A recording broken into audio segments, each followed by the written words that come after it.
Hi, welcome back to my YouTube channel prime with you. இந்த வீடியோவில் நம்ம பார்க்க போகிறது பெரும்பாலான மியூச்சுவல் ஃபண்ட் இன்வெஸ்டர் எதற்காக ஃபெயிலியர் ஆகிறாங்க. எஸ்ஐபி முதலீட்டில் பெரிய அளவில் வருமானம் வரல, என்னோட மியூச்சுவல் ஃபண்டில் பெரிய அளவில் எனக்கு வருமானம் வரல, அதற்கு என்ன காரணம் அப்படின்ட்டு தெரியாதவங்க மியூச்சுவல் ஃபண்ட் எல்லாம் பெரிய அளவில் செயல்படலை அப்படின்ட்டு தங்களோட செய்த முதலீட்டை வித்துட்டு வெளியேறாங்க. ஏன் இப்படி பண்ணுறாங்கன்னு பார்த்தீங்கன்னா, பேசிக்கலாக நம்ம மியூச்சுவல் ஃபண்டு முதலீடு பண்ணுறதுக்கு முன்னாடி எவ்வளோ விஷயங்களை நம்ம தெரிஞ்சுக்கிட்டு முதலீடு பண்ணணும், ஒரு ஃபண்டை தேர்ந்தெடுக்கிறதுக்கு முன்னாடி என்னென்ன விஷயங்கள் நம்ம கவனத்தில் எடுத்துக்கணும் அப்படிங்கிற எல்லா விஷயங்களையும் இந்த வீடியோவில் நம்ம பார்த்து தெரிஞ்சுக்கலாம். இந்த வீடியோ ரொம்ப இன்ட்ரெஸ்டாக இருக்க போது பார்த்து தெரிஞ்சுக்கங்க.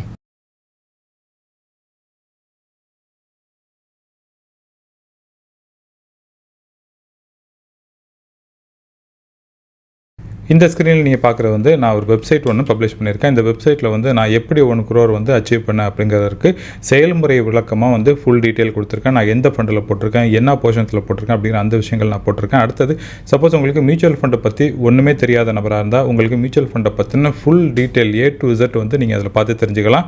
அது மாத்திரம் இல்லாமல் நீங்கள் என்கிட்ட 1-to-1 மீட்டிங் வைக்கிறதா இருந்தாலும் நீங்கள் 1-to-1 மீட்டிங் நீங்கள் புக் பண்ணிவிட்டு என்கிட்ட நீங்கள் டைரெக்டாக காண்டாக்ட் பண்ணி உங்களோட சந்தேகங்களை நீங்கள் தீர்த்துக்க முடியும். எப்போ ஒரு மியூச்சுவல் ஃபண்டில் நம்ம முதலீடு பண்ணுறதா இருந்தாலும் நம்ம என்ன பண்ணுவோம்னு பார்த்தீங்கன்னா, எந்த ஒரு ஃபண்டு பெஸ்ட்டாக இருக்கோ அந்த பெஸ்ட்டாக இருக்க ஃபண்டை தேர்ந்தெடுத்து நம்ம முதலீடு பண்ணுவோம். இதுதான் நம்மளோட ஹேபிட்டாக இருக்குது.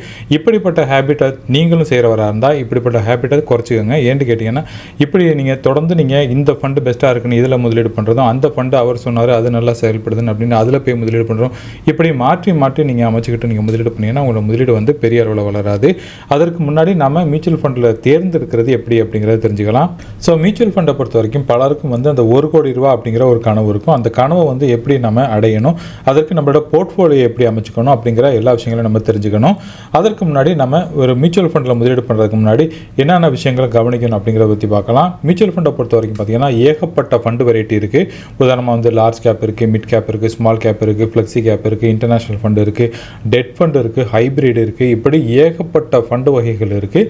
ஸோ இந்த ஃபண்டில் நம்ம எதை தேர்ந்தெடுத்து முதலீடு பண்ணுறது அப்படிங்கிறத பற்றி பார்க்கலாம். அடுத்தது எந்த கேட்டகரியில் நம்ம முதலீடு பண்ணணும், என்ன போர்ஷன்ஸில் நம்ம முதலீடு பண்ணணும், அது மாத்திரம் இல்லாமல் எவ்வளோ நம்ம ஒரு ஃபண்டில் முதலீடு பண்ணுறப்ப அந்த அலோகேஷன் எப்படி நம்ம பிரித்து முதலீடு பண்ணணும். ஸோ நம்ம மியூச்சுவல் ஃபண்டில் முதலீடு பண்ணுறப்ப எஸ்ஐபி முதலீடு பண்ணுறது சிறந்ததா அல்லது லம்சம் பணம் இருந்துச்சுன்னா லம்சம் முதலீடு பண்ணுறது சிறந்ததா, அதுக்கு இந்த டயத்தில் முதலீடு பண்ணுறது கரெக்டாக அப்படிங்கிறதுனா தெரிஞ்சுக்கிட்டு முதலீடு பண்ணணும்.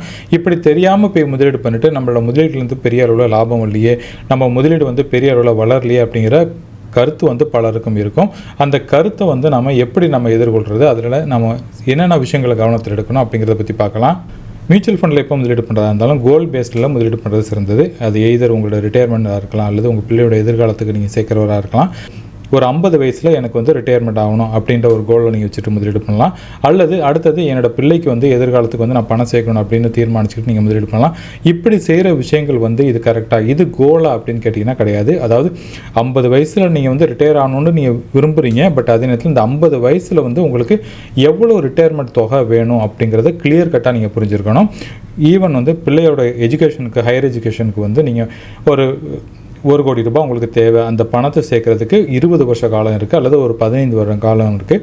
இந்த 15 வருட காலத்தில் நான் 1 கோடி ரூபாய் சேர்க்கணும் அப்படின்னு நீங்கள் ஒரு கோலை வச்சுக்கிட்டு நீங்கள் முதலீடு பண்ணுறது சிறந்தது. அல்லது நீங்கள் ஒரு கனவு இல்லம் அடையணும் அப்படின்ற எல்லாருக்குமே ஒரு வீடு கட்டணும் அப்படிங்கிற ஒரு கனவு இருக்கும். சப்போஸ் நீங்களும் வீடு கட்டணும்னு ஆசைப்பட்டீங்கன்னா, சப்போஸ் உதாரணமாக ஒரு இன்னைக்கு நிலைமையில் பார்த்தீங்கன்னா ஒரு வீடு ஒரு 1.5 கோடி ரூபாய்க்கு நீங்கள் கட்டணும்னு நீங்கள் நினச்சிங்கன்னா, அந்த 1.5 கோடி ரூபாய் பட்ஜெட்டை நீங்கள் ஃபிக்ஸ் பண்ணணும். ஃபஸ்ட்டு அதை எத்தனை வருஷத்தில் நீங்கள் அடையணும் அப்படிங்கிறத தீர்மானிக்கணும். உதாரணமாக ஒரு 5 வருடத்தில் நான் வீடு கட்டிடணும் அப்படின்னு நீங்கள் தீர்மானிச்சிங்கன்னா, அதற்கு நீங்கள் டவுன் பேமெண்ட்டாக அட்லீஸ்ட் ஒரு 50 லட்ச ரூபாய் நீங்கள் செலவு பண்ண வேண்டியிருக்கும். அதற்கு அடுத்தது நீங்கள் லோனாக ஒரு 1 கோடி ரூபா போட்டிங்கன்னா தான் இந்த 1 கோடி ரூபா, அந்த 1.5 கோடி ரூபாய் அப்படிங்கிற அந்த இலக்கை நீங்கள் அடைய முடியும். இந்த 1 கோடி ரூபாய் லோனை நம்ம மியூச்சுவல் ஃபண்டு வழியாக பணத்தை சேர்த்து அதை வட்டி இல்லாமல் நம்ம அடைக்க முடியும். அதற்கு எப்படி முதலீடு பண்ணணும், இந்த 5 வருட காலங்களில் நம்ம என்னென்ன செய்யணும் அப்படின்னு பார்த்தீங்கன்னா, ஃபஸ்ட்டு நீங்கள் மனசில் எடுத்துக்க வேண்டிய ஒரு தீர்மானம் என்னென்னு பார்த்தீங்கன்னா, இந்த 5 வருடத்தில் நான் இந்த கோல், அதாவது இந்த வீடு கட்டுறது அப்படிங்கிற ஒரு எக்ஸாம்பிளுக்காக நான் அதை எடுத்திருக்கேன். அந்த வீடு கட்டுறதுக்காக எனக்கு வீட்டுக்காக 5 வருடத்தில் 1 கோடி ரூபாய் தேவை. அதற்கு நான் 5 வருடம் தொடர்ந்து நான் முதலீடு பண்ண போகிறேன் அப்படிங்கிற தீர்மானத்தை நீங்கள் கொண்டு வரணும்.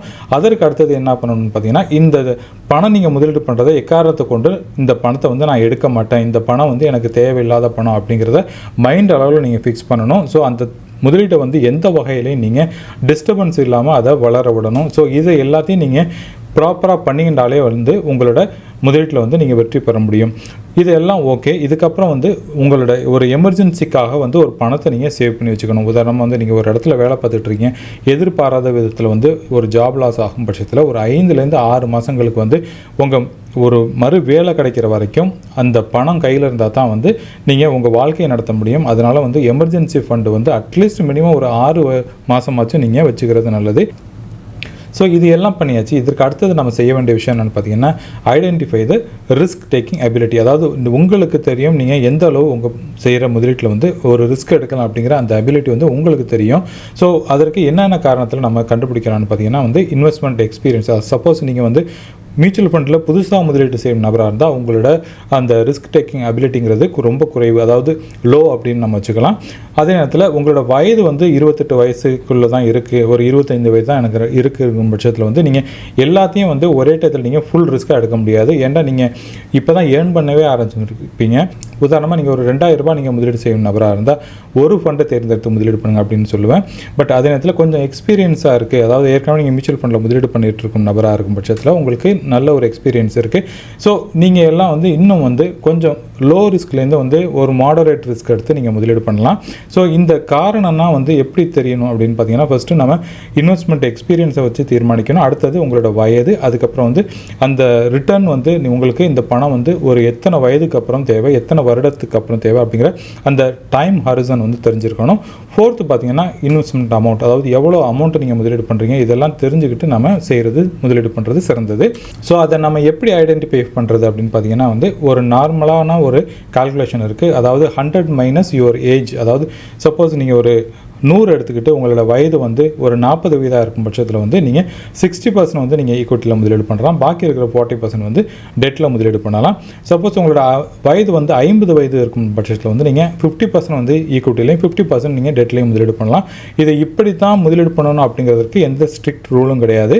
ஸோ இந்த எபிலிட்டிங்கிறது வந்து ஒவ்வொருத்தவங்களுக்கு தகுந்த மாதிரி மாறுபடும். சப்போஸ் பணம் வந்து ஒரு கையில் பெரிய அளவில் சேர்த்தவங்களுக்கு வந்து இந்த 50% இன்வெஸ்ட்மெண்ட் பண்ணுறதுல வந்து உடன்பாடு இருக்காது. அவங்க 80% அல்லது 90% வந்து ஈக்விட்டியில் முதலீடு பண்ணுறதுக்கு விருப்பப்படுவாங்க. ஸோ உங்களோட ரிஸ்க் அப்பிடைட்டுக்கு தகுந்த மாதிரி நீங்கள் எவ்வளோ ரிஸ்க் எடுக்க முடியும் அப்படிங்கிறத தெரிஞ்சுக்கிட்டு நீங்கள் முதலீடு பண்ணுங்கள். அதற்கான சிம்பிள் கால்குலேஷன் தான் வந்து இது 100 மைனஸ் உங்களோட ஏஜ் லிமிட்டை நீங்கள் போட்டுட்டீங்கன்னா உங்களுக்கு பேலன்ஸ் வர்ற தொகையை வந்து நீங்கள் ஈக்விட்டியில் முதலீடு பண்ணலாம் அப்படிங்கிறத, இது வந்து ஒரு பேசிக்கான ஒரு ரூல்ஸு. இது வந்து இப்படி தான் இருக்கணுங்கிறதுக்கு கட்டாயம் கிடையாது. இப்போ நம்ம ரிஸ்க் அபிலிட்டியை பற்றி பார்க்க போகிறோம். அதாவது ஒரு ஒன்றும் தெரியாத நபராக இருக்கும் பட்சத்தில் வந்து 0 to 2 வருடம், அதாவது 2 வருடத்துக்குள்ளே யாரெல்லாம் வந்து மார்க்கெட்டில் முதலீடு பண்ணுறாங்களோ அவங்களுக்கு வந்து லோ ரிஸ்க் அப்படின்னு நான் ஃபிக்ஸ் பண்ணியிருக்கேன். அடுத்தது 2 வருஷத்துக்கு மேலே இருக்கிற ஏற்கனவே முதலீடு பண்ணியிருக்க நபர்களுக்கு வந்து மாடரேட் டு ஹை ரிஸ்க் அப்படின்னு நம்ம கால்குலேட் பண்ணிக்கலாம். இதில் வந்து அடுத்தது நம்ம ஏஜ் நம்ம சொல்லியிருந்தோம். இப்போ ஏஜ் பொறுத்த வரைக்கும் பார்த்தீங்கன்னா 30 வயதுக்கு கீழே இருக்கும் நபராக இருந்தால் நீங்கள் வந்து மாடரேட் டு ஹை ரிஸ்க் நீங்கள் எடுக்கலாம். இந்த ஹை ரிஸ்க்குங்கிறது வந்து டிபெண்ட் ஆன் த ஈச் பர்சனோட கேப்பபிலிட்டி. ஸோ அதை நீங்கள் இது உங்களுக்கு புரிஞ்சிருக்குன்னு நம்புகிறேன். அதே நேரத்தில் 30லேருந்து 40 வயது இருக்கும் நபராக இருந்தால் மாடரேட், அதுக்கப்புறம் வந்து மாடரேட் டு ஹை ரிஸ்க் எடுக்கலாம். 40 to 55 இருந்தால் மாடரேட், அதுக்கப்புறம் வந்து பேலன்ஸ் வகையான திட்டங்களில் முதலீடு பண்ணலாம். 55 வயது இருக்கும் நபராக இருந்தால் லோலேருந்து அதுக்கப்புறம் மாடரேட், அதுக்கப்புறம் வந்து அவங்களோட எபிலிட்டிக்கு தகுந்த மாதிரி ஹை ரிஸ்கில் முதலீடு பண்ணலாம். ஸோ இதுதான் பேசிக்கான விஷயங்கள். அடுத்தது வந்து டைம் ஹரிசானை பொறுத்த வரைக்கும் 3 வருடத்துக்குள்ளே நீங்கள் உங்களோட தொகை நீங்கள் முதலீடு பண்ணணும்னு விருப்பப்பட்டீங்கன்னா லோ ரிஸ்க் உள்ள திட்டங்களில் முதலீடு பண்ணணும். 3லேருந்து 5 வருடத்துக்குள்ளே உங்களோட முதலீட்டு டைம் இருக்கும் பட்சத்தில் வந்து நீங்கள் மாடரேட் டு ஹை ரிஸ்கில் முதலீடு பண்ணலாம். 5 வருடத்துக்கு மேலே இருக்கிற கோலுக்கு வந்து நீங்கள் எகெயின் வந்து மாடரேட் டு ஹை ரிஸ்கில் வச்சு முதலீடு பண்ணலாம். என்னை பொறுத்த வரைக்கும் நான் பெரும்பாலான என்னோடய முதலீடுகளெல்லாம் வந்து ஈக்விட்டியில் தான் இருக்குது. என்னோடய முதலீட்டு முறை தான் வந்து எல்லாருக்கும் சரியாக இருக்கும்னு நான் சொல்ல முடியாது. இதெல்லாம் வந்து உங்களோட ரிஸ்க் அப்பிடைட்டுக்கு தகுந்த மாதிரி இது மாறுபடும். ஸோ உங்களுக்கு எது சூட்டபுளாக இருக்குமோ அதற்கு தகுந்த மாதிரி நீங்கள் ஃபிக்ஸ் பண்ணிக்கோங்க. அப்படி பார்க்குறப்ப நம்ம வந்து ஒரு எக்ஸாம்பிளாக வந்து ஒரு கால்குலேஷன் வந்து ஒரு 30லேருந்து 40 வயது இருக்கும் நபர் வந்து மாடரேட் டு ஹை ரிஸ்கில் வந்து அவர் முதலீடு பண்ணலாம் அப்படிங்கிறத தான் இங்கே நான் மென்ஷன் பண்ணுறேன். சில பேர் சொல்லலாம், நான் வந்து ஹை ரிஸ்க் எடுத்து முதலீடு பண்ணுறதுக்கு நான் ரெடியாக இருக்கேன், நான் வந்து எல்லாத்தையும் வந்து ஈக்விட்டியில் போடுறேன், எல்லாத்தையும் வந்து ஸ்மால் கேப்பில் போடுறேன் அப்படின்ட்டு சொல்லுவாங்க. ஸோ ஸ்மால் கேப்பில் வந்து ஒரு 10 வருடத்துக்கு மேலே இருக்கும் பட்சத்தில் நீங்கள் ஸ்மால் கேப்பில் பெரிய அளவில் முதலீடு பண்ணலாம். அல்லது இந்த கிராஃபை பார்த்தீங்கன்னாலே தெரியும். இப்போ இந்த ரீசெண்ட் டயத்தில் வந்து பங்கு சந்தை ஏதாவது 2020 சரிஞ்சப்போ வந்து கிட்டத்தட்ட உங்கள் முதலீடு பார்த்தீங்கன்னா கிட்டத்தட்ட ஆல்மோஸ்ட் ஒரு 36% வந்து சரிஞ்சிச்சு. இந்த 36% வந்து சரிஞ்சிருச்சே, இதுலேருந்து வந்து நமக்கு மீள முடியாதா அப்படின்ட்டு நினச்சிங்கன்னா வந்து நீங்கள் மீண்டு இருக்க முடியும். பட் அதே நேரத்தில் 30% இறங்கி இருந்தாலும் திருப்பி அடுத்த ஒரு 30% ஏறுறதுக்கு ஓவராலாக வந்து 60% வந்து உங்களோட அதாவது நீங்கள் 60% ஏறினா தான் வந்து நீங்கள் பண்ணின முதலீட்டிலேருந்து அதாவது லாபமே நீங்கள் அடைய முடியும். ஸோ இதெல்லாம் தெரிஞ்சுக்கிட்டு நீங்கள் முதலீடு பண்ணுங்கள். எல்லாத்தையும் வந்து ரொம்ப ஹை ரிஸ்க் கொண்ட திட்டத்தில் போடாதீங்க, பிரித்து போடுங்க.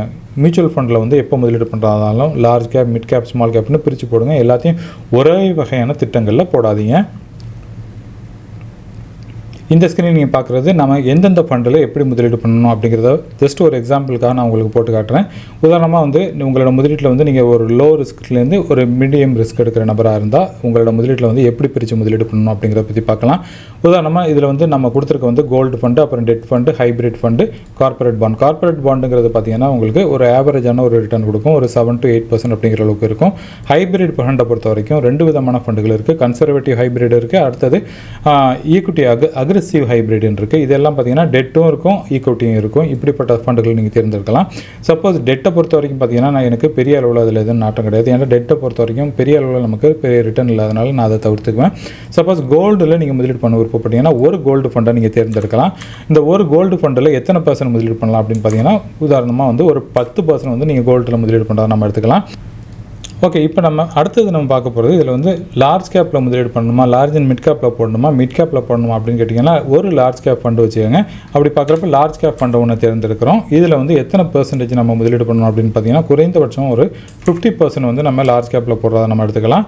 மிட் கேப்பில் எவ்வளோ போடணும், ஏன்னா மிட் கேப் தான் வந்து லார்ஜ் கேப்புக்கும் மிட் கேப்புக்கும் உள்ள விஷயம் என்னென்னு பார்த்தீங்கன்னா மிட் கேப் ஃபண்டுகளெல்லாம் வந்து கொஞ்சம் அக்ரெசிவான ரிட்டர்ன் கொடுக்கும், பட் லாங் டேர்முக்கு நல்லது. லார்ஜ் கேப்பை பொறுத்த வரைக்கும் மார்க்கெட்டில் வந்து டாப் லீடராக இருக்க ஸ்டாக்கில் வந்து அவங்க முதலீடு பண்ணுவாங்க. அது மாத்திரம் இல்லாமல் அதில் வந்து பெரிய அளவு வாலட்டிலிட்டி இருக்காது. ஸோ அதனால தான் வந்து பட் அதே நேரத்தில் நம்மளோட முதலீட்டில் வந்து ஒரு நல்ல ஒரு பேஸ் அமைக்கணும் அப்படிங்கிறதுனால வந்து லார்ஜ் கேப்பில் பெரிய அளவு நான் கொடுத்துருக்கேன். மிட் கேப் ஃபண்டை பொறுத்த வரைக்கும் பார்த்தீங்கன்னா அதில் ஒரு ஃபண்டை நீங்கள் தேர்ந்தெடுக்கலாம். அது வந்து ஒரு 20% வந்து மிட் கேப்பில் போடுறத நம்ம எடுத்துக்கலாம். அடுத்தது ஸ்மால் கேப் வேணாமாங்கிறத நீங்கள் தீர்மானிச்சுக்கோங்க. என்கிட்ட கேட்டிங்கன்னா எய்தர் நீங்கள் மிட் கேப்பில் போடுங்க அல்லது ஸ்மால் கேப்பில் நீங்கள் போடுங்க அப்படின்றத நான் சொல்லுவேன். ஈவன் வந்து ஸ்மால் கேப்பில் போடுறதா இருந்தால் அதில் ஒரு 10% வந்து ஸ்மால் கேப்பில் போடலாம். பேலன்ஸ் இருக்கிற ஒரு 10% வந்து நான் ஒரு இன்டர்நேஷ்னல் ஃபண்டை வந்து தேர்ந்தெடுப்பேன். அந்த பேலன்ஸ் இருக்க ஃபண்டை எடுத்து பார்த்திங்கன்னா நமக்கு ஓவராலாக வந்து இதில் நமக்கு உள்ள கால்குலேஷன் படி பார்த்திங்கன்னா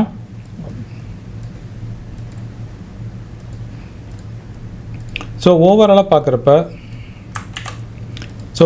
பார்க்குறப்ப நமக்கு அந்த 100 அப்படிங்கிற அந்த டார்கெட் வந்துருச்சு. இதில் வந்து நான் ஏன் வந்து நான் வந்து ஏன் இன்டர்நேஷ்னல் ஃபண்டை தேர்ந்தெடுக்கிறேன் அப்படின்னு பார்த்தீங்கன்னா வந்து ஒரு ஜியோகிராஃபிக்கலாக வந்து நம்மளோட முதலீடு வச்சுக்கணும். அது மாதிரி இல்லாமல் இந்திய பங்கு சந்தைக்கு விட வந்து பெரிய அளவில் வந்து யூஎஸ் மார்க்கெட் வளரக்கூடியது. ஸோ அதில் இருக்கிற இன்டர்நேஷ்னல் ஸ்டாக்கில் வந்து நம்ம முதலீடு பண்ணுறதுக்கு இன்டர்நேஷ்னல் ஃபண்டில் போடலாம். பட் இப்போ இருக்கிற நிலைமையில் வந்து நீங்கள் இன்டர்நேஷ்னல் ஃபண்டில் போட முடியாது. எல்லா ஃபண்டும் வந்து இப்போ லாக் ஆகிடுச்சு. சில ஃபண்டுகள் தான் இப்போ ஓப்பனில் இருக்குது இன்டர்நேஷ்னல் ஃபண்டை பொறுத்த வரைக்கும். சப்போஸ் இன்டர்நேஷ்னல் ஃபண்டில் நீங்கள் முதலீடு பண்ணுறதா இருந்தால் கமெண்ட் பண்ணுங்கள். அந்த கமெண்ட்டை பார்த்துட்டு எந்த ஃபண்டு வந்து ஓப்பனாக இருக்குது அப்படிங்கிறத பற்றி சொல்கிறேன். இல்லாட்டி நீங்கள் ETF இன்டர்நேஷ்னல் ஃபண்டோட அதே மாதிரி ETF இருக்குது, அந்த ETFல நீங்கள் முதலீடு பண்ணலாம். ETFல முதலீடு பண்ணுறதா இருந்தால் உங்களுக்கு டிமேட் கணக்கு வேணும். டிமேட் கணக்கு இல்லாமல் நீங்கள் முதலீடு பண்ண முடியாது. ஸோ அப்படி பார்க்குறப்ப நம்மளோட முதலீட்டில் வந்து எத்தனை ஃபண்டு நமக்கு தேவைப்படும் அப்படின்னு பார்த்தீங்கன்னா ஒரு கோல்டு ஃபண்டு, அதுக்கப்புறம் வந்து ஒரு லார்ஜ் கேப் ஃபண்டு, அப்புறம் ஒரு மிட் கேப் ஃபண்டு, அதுக்கப்புறம் வந்து ஒரு ஸ்மால் கேப் ஃபண்டு, ஒரு இன்டர்நேஷ்னல் ஃபண்டு, இப்படி நீங்கள் பிரித்து முதலீடு பண்ணலாம்.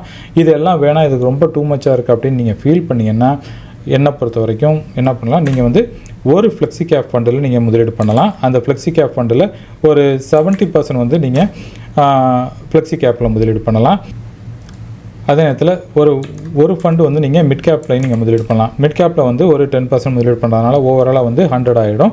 ஸோ இப்படி நீங்கள் பிரித்து முதலீடு பண்ணுறது மூலம் உங்களுக்கு லார்ஜ் கேப்பில் பெரிய போர்ஷன்ஸும் இருக்கும், மிட் கேப்பும் உங்களுக்கு இருக்கும். ஸ்மால் கேப் வேணுமா என்னங்கிறத நீங்கள் தீர்மானிச்சுங்க. இதை விட வந்து இன்னொரு ஆப்ஷன்ஸ் என்ன இருக்குது அப்படிங்கிறத பற்றி பார்த்துக்கலாம். அப்படி பார்க்குறப்ப நமக்கு ஒரு மல்டி கேப் அப்படிங்கிற ஒரு ஃபண்டு இருக்குது. இந்த மல்டி கேப் ஃபண்டை பொறுத்த வரைக்கும் பார்த்தீங்கன்னா வந்து இதில் வந்து 25% வந்து லார்ஜ் கேப்லையும், 25% மிட் கேப்லையும், 25% வந்து ஸ்மால் கேப்லையும் முதலீடு பண்ணுவாங்க. ஸோ ஓவராலாக பார்த்தீங்கன்னா ஸோ ஒரு 80% வந்து நீங்கள் மல்டி கேப்பில் போட்டிங்கன்னா பாக்கி ரெண்டும் வந்து ஒன்று கோல்டு ஃபண்டு உங்கள்கிட்ட இருக்கும், அடுத்தது இன்டர்நேஷ்னல் ஃபண்டு இருக்கும். ஸோ இப்படி உங்களோட முதலீடுகளை வச்சுருக்கப்போ வந்து உங்களோட போர்ட்ஃபோலியோ வந்து ரொம்ப சின்ன போர்ட்ஃபோலியோவாக இருக்கும், அதே நேரத்தில் பார்த்தீங்கன்னா வெல் ஃபோக்கஸ்டாக இருக்கும். இப்படி ஒரு ஆப்ஷன்ஸ் நீங்கள் தேர்ந்தெடுக்கலாம். இதுக்கு மேலே வந்து எனக்கு ஃபண்டு வேணுமா, அதாவது திருப்பியும் வந்து மிட் கேப்பும் ஸ்மால் கேப்லையும் நான் போடணுமா அப்படின்னு கேட்டிங்கன்னா, என்னை பொறுத்த வரைக்கும் கேட்டிங்கன்னா அது வந்து பர்சனலாக தேவை கிடையாது. ஏன்டா உங்களுக்கு மிட் கேப்பும் ஸ்மால் கேப்பும் இந்த மல்டி கேப் ஃபண்ட்லேயே வந்துருச்சு. அதே நேரத்தில் ஃப்ளெக்ஸி கேப்பை பொறுத்த வரைக்கும் 65 to 70% வந்து எல்லாம் லார்ஜ் கேப்பில் வச்சுருப்பாங்க. மிட் கேப்பில் குறைச்சலான அளவு இருக்கும், பட் இருந்தாலும் வந்து உங்களுக்கு நல்ல ஒரு வெல் பேஸான ஒரு நல்ல ஒரு ஃபவுண்டேஷன் உங்களுக்கு இருக்கும். ரிஸ்க்கை பொறுத்த வரைக்கும் பார்த்தீங்கன்னா இது வந்து கொஞ்சம் மோடரேட்டு ரிஸ்க் உள்ளவங்க இப்படிப்பட்ட திட்டங்களை தேர்ந்தெடுக்கலாம். சப்போஸ் ஒரு 50 வயதுக்கு மேலே இருக்கும் நபர் எப்படி முதலீடு பண்ணலாம் அப்படின்னு கேட்டிங்கன்னா ஃப்ளெக்ஸி கேப்பில் வந்து ஒரு ஃபண்டை எடுப்பேன். அந்த ஃபண்டில் வந்து ஒரு 50% வந்து ஃப்ளெக்ஸி கேப்பில் போடுவேன். சப்போஸ் டெட் ஃபண்டை பொறுத்த வரைக்கும் நீங்கள் போடணும்னு விருப்பப்பட்டீங்கன்னா, அதாவது ஹைப்ரிட்டில் வந்து நான் சொல்கிறது, ஹைப்ரிடை பொறுத்த வரைக்கும் பார்த்தீங்கன்னா அதில் வந்து ஒரு 30% அவங்கள முதலீடு பண்ண சொல்லுவேன். ஸோ அப்படி பார்க்குறப்ப ஃப்ளெக்ஸி கேப் அவங்களுக்கு இருக்குது, அப்புறம் ஹைப்ரிட் அக்ரெசிவ் ஃபண்டு இருக்குது. இதில் வந்து என்னென்னு பார்த்தீங்கன்னா டெட் பர்சன்ஸும் இருக்கும், ப்ளஸ் மார்க்கெட்லேயும் முதலீடு பண்ணுவாங்க. அப்புறம் கோல்டு நமக்கு இருக்குது. சப்போஸ் கோல்டில் நீங்கள் அதிகப்படுத்தி முதலீடு பண்ணுறதா இருந்தாலும் சப்போஸ் 20% வந்து நீங்கள் கோல்டில் வச்சுட்டு 20% வந்து ஹைப்ரிட்லேயும் நீங்கள் வச்சுக்கலாம். அப்படி பார்த்தாலும் இப்படிப்பட்ட போர்ட்ஃபோலியோங்கிறது ஒரு பேலன்ஸான போர்ட்ஃபோலியோவாக இருக்கும். இதெல்லாம் வந்து இப்படி தான் நீங்கள் முதலீடு பண்ணணும் அப்படிங்கிறதுக்கு எந்த ஒரு இதுதான் ஸ்ட்ரிக்டாக நீங்கள் இப்படி தான் முதலீடு பண்ணணும்னு கிடையாது. உங்களோட ரிஸ்க் எடுக்கும் அபிலிட்டிக்கு தகுந்த மாதிரி நீங்கள் மாற்றிக்கலாம். சப்போஸ் சில பேர்கிட்ட வந்து பெரிய அளவில் கார்பஸ் இருக்கும், அவங்க வந்து இந்த மாதிரி தான் முதலீடு பண்ணணும்னு கிடையாது.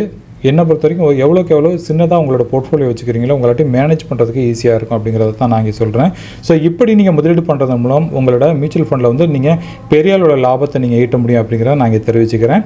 ஐ ஹோப் இந்த வீடியோ வந்து உங்களுக்கு பிடிச்சிருக்குன்னு நம்புகிறேன். இந்த வீடியோ பிடிச்சிருந்துச்சுன்னா லைக் பண்ணுங்கள், உங்கள் ஃபேமிலி ஃப்ரெண்ட்ஸோட ஷேர் பண்ணுங்கள். மேலும் இதே மாதிரி ஒரு நல்ல டாப்பிக்கோட எகைன் நான் உங்களை மீட் பண்ணுறேன். அது வரைக்கும் டேக் கேர், பாய்.